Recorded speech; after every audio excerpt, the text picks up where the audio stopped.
Thank you for coming by for a brand new Monster Monday, the best way to start your week. For this particular week, we're doing some digging into the dune diving driller, Monster Hunter's very own Balahara.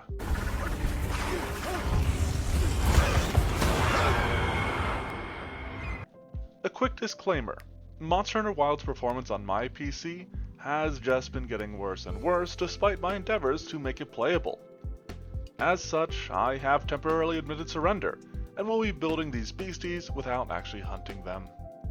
This so-called sand sea wyvern is classified as a leviathan, a class of monsters known for their generally serpentine bodies and their swiftness. Like the nibble snarf before it, the Balahara is a leviathan uniquely adapted to the desert, where it swims through sand rather than water. It's still a relatively early monster and one usually seen in large groups, which might be handy for encounter design, though you do tend to face them solo when actually hunting them. You might also encounter their handiwork incidentally when hunting other creatures, as they like to build sand pits reminiscent of the sort of traps laid by antlions. We're sticking to something simple when it comes to the Balahara's design, by merely making it an animal, and, based off of the other wild entrants I've featured thus far, I have built it at level 6. It isn't much, but it is enough for us to get into discussing the build proper.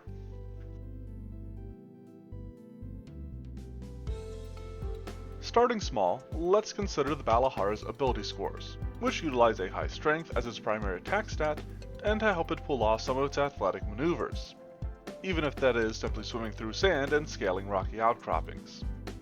They also feature a moderate dexterity and constitution, respectively inspired by their nimble litheness and the hardiness that allows them to make the desert their home. Classically then, they only have a low wisdom score, followed by 2 negatives to the remaining ability scores, befitting a creature as savage and gnarly as them. While not quite matching it, this low wisdom does also contribute to a merely moderate perception score. These things are pretty persistent predators, and normally I'd give something of that sort a high perception, but dropped it by a degree due to that low wisdom. Naturally, these burly burrowing beasties have tremor sense, and you might be wondering why they have vision at all, but Balahara do in fact have eyes. They're simply lining their gums rather than being placed in their head.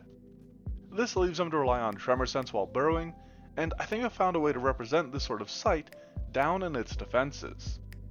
We'll round out our discussion on its basics here with a look at skills, which feature a low acrobatics because, while it is nimble, it doesn't get much of a chance to exhibit this.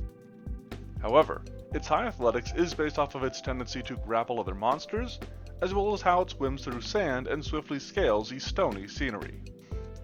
Digging into the defenses of this daunting desert dweller, its pebbly hide and nimble nature affords it a high armor class, which I would typically follow up with a more moderate pool of hit points. However, a weakness to electricity and a susceptibility to screamer pods that I translated into a sonic weakness led to me using a high pool of hit points instead.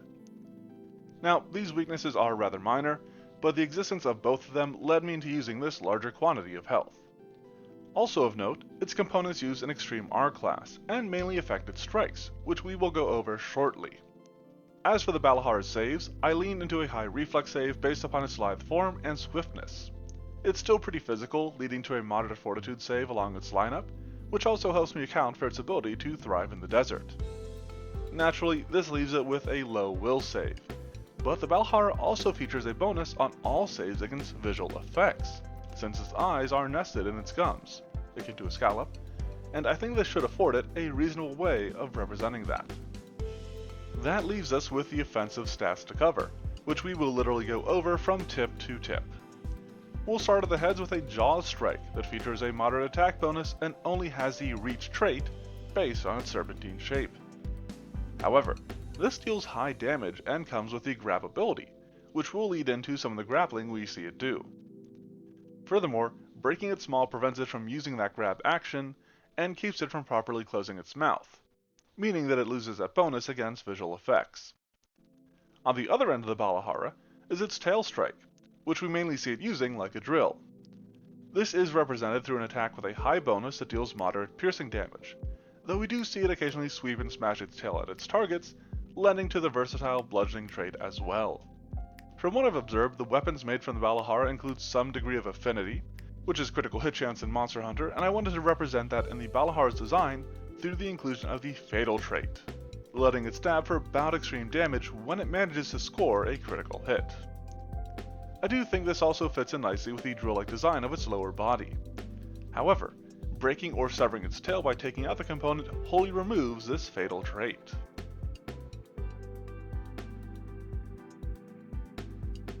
Getting into the other features of the Balahara, I want to start off this discussion by looking at one of its non-combat abilities, the Sand Trap. I decided to design this as an exploration ability as my friends over on the Monster Monday Discord reported that it wasn't something you actually see them use in the midst of combat. Rather than create a full-on hazard for this merely creates an effect based on the Antlion Trap spell with a high DC for the Balahara. However, it is somewhat unique in that our landlocked Leviathan can move through it without issue, due to its natural proficiency in swimming in such environs. This effect lasts the standard duration for the spell, but to set it up in the first place, you need an entire group of Balahara and a full 10 minutes to pull it off. If this leads to the heroes stumbling upon Balahara mid-setup of their sand trap, they might just find themselves to be perfectly positioned as prey for the Balahara's breaching ambush. This is a somewhat standardized ability seen on the likes of the Palpairs, or even creatures using the Sandbound Creature template, and it's kinda similar in design to Pounce, being a movement and attack ability. What sets it apart is that this is 2 actions, and does cause the Balahara to end up above the ground it just burrowed through. While that has the Balahara attack from below, it's also quite the capable climber, and will sometimes attack from above as well, which I sought to represent through Perilous Plunge.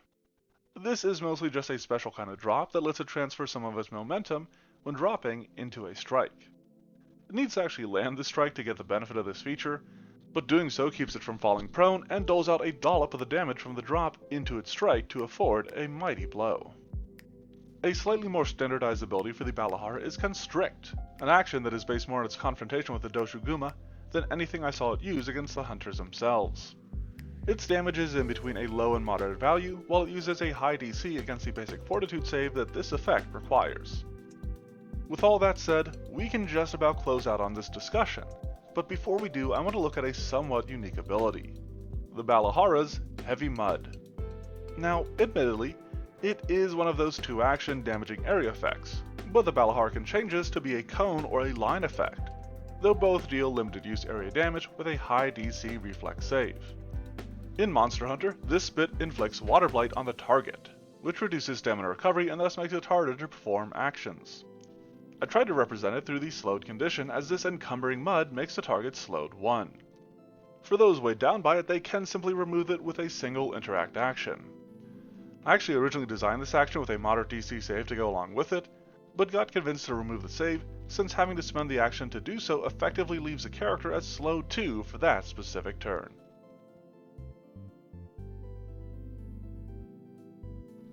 Not to be too basic, but I ended up building a weapon for the Balahara inspired by its drill-like tail.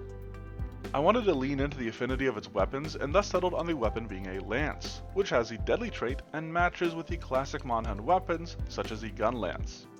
It is overall a fairly basic weapon, but it can be activated on an hourly basis to chew up and churn the earth, turning it into difficult terrain. However, that didn't feel like much, so I added the aspect that doing this in an area that is already difficult terrain, which likely requires luck or set up by you or an ally, turns it into uneven ground, with a DC based on the level for this item. Uneven ground is pretty gnarly, but the limited use of this function should keep it from becoming too oppressive.